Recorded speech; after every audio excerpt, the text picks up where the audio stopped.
بسم الله الرحمن الرحيم.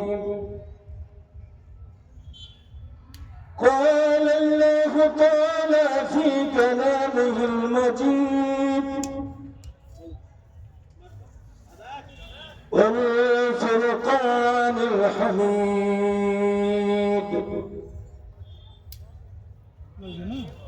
يا أيها الذين آمنوا قوا أنفسكم وأهليكم نارا. قال النبي صلى الله عليه وسلم كل مسلم كلكم راع وكلكم مسؤول عن رعيته. صدر اجلاس، اسٹیج پر بیٹھے ہوئے علماء کرام، سامنے بیٹھے ہوئے سامعین، وقت کی قلت ہے،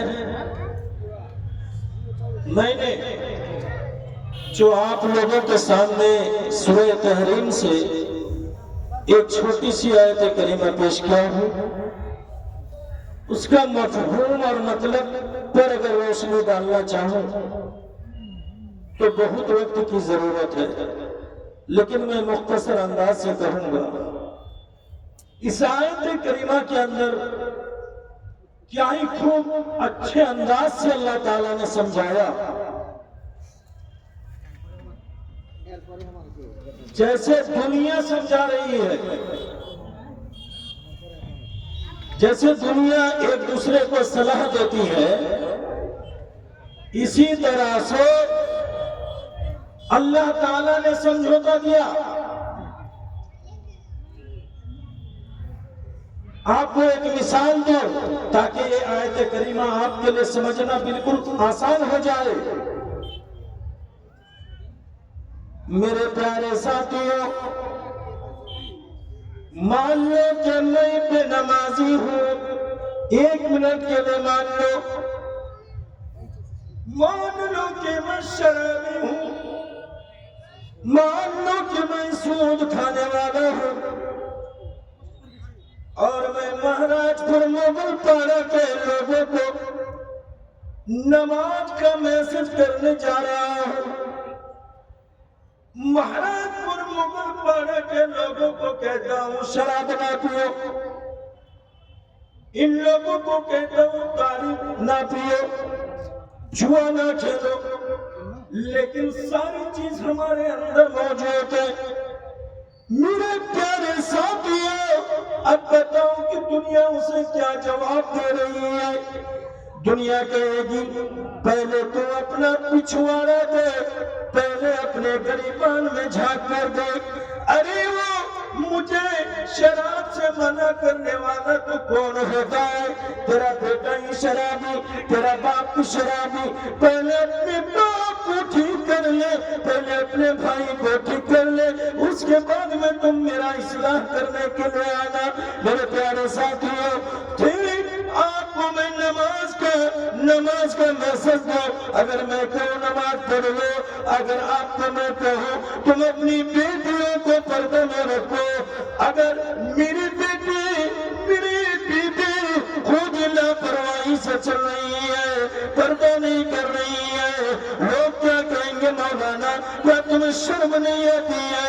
تمہاری بیٹی بے پردہ چل رہی ہے، تمہاری بیٹی بے پردہ کر رہی ہے، کس شرم سے تم میری بیٹی اور بیٹیوں کو پردہ کا حکم دے رہے ہو؟ ٹھیک اسی طریقے سے اللہ تعالیٰ فرماتا ہے یا ایھا الذین آمنوا قوا انفسکم واہلیکم نارا. اے میرے بندو، سب سے پہلے اپنے آپ کو، سب سے پہلے اپنے آپ کو اس خطرناک جہنم کی آگ سے بچا لو. پہلے اپنی بات، بعد میں اہل و عیال کی بات. پہلے اپنے بچو، پہلے برائیوں سے آپ خود بچو، اس کے بعد زندگی میں آپ کا دوسرا فرض، آپ کا دوسرا ذمہ داری کیا ہے؟ اللہ تعالیٰ فرماتا ہے وَأَهْلِيكُمْ نَارًا، اے میرے بندو، جب تمہیں یقین ہو جائے کہ میں نے اطاعت رسول میں کامل ہوا، ہم اللہ کے حکم ماننے میں پورا ہوا، اللہ فرماتا ہے پھر ساتھ و ساتھ تو اپنے اہل کو، اپنے عیال کو تم جہنم سے بچا لو۔ وہ مغل پاڑا والے، مہاراج پور والے، وہ مسجد میں 5 وقت نماز پڑھنے والے، میں تمہیں مبارکباد دیتا ہوں، تم نماز پڑھ رہے ہو، فجر میں مؤذن پکارتا ہے الصلاۃ خیر من النوم، اور تم کپکپاتے ہوئے تم مسجد میں آ جاتے ہو، وہ نمازیوں، نماز کو تم پڑھ رہے ہو، تم اپنے آپ کو تم جہنم سے اکیلا بچ رہے ہو۔ وہ میرے بھائیوں، تم اکیلا سجدہ کر کے اللہ کی جہنم سے بچ گئے ہو، تمہارا گھر میں 18 سال کا بیٹا ابھی تک سو رہا ہے، ابھی تمہارے بیٹے کو نماز کا میسج کیوں نہیں دیا، تمہارے بیٹے کو جہنم کی آگ سے کیوں نہیں بچایا؟ جیسے تم نماز کے لیے جا رہے ہو، ایک باپ کے لیے فرض ہے وہ اپنے بیٹے کو کہے گا اے میرے لختے جگر، اے میرے ہونہار، چل اٹھ، ہم اکیلا وضو بنا کر ہم رب کونین کے سامنے ہم سجدہ ریز ہو کر اکیلا کیوں جہنم سے بچو؟ بیٹا چل، بیٹا چل، میرے ساتھ میں جا کر تم بھی جہنم کی آگ سے اپنے آپ کو بچا لو۔ میری بہنوں، اگر تم پنڈال میں آئی ہو تو سن لو، آج ہمارے سماج میں اگر کوئی ماں نماز پڑھ رہی ہے، کوئی بیٹی نماز پڑھ رہی ہے تو سن لو،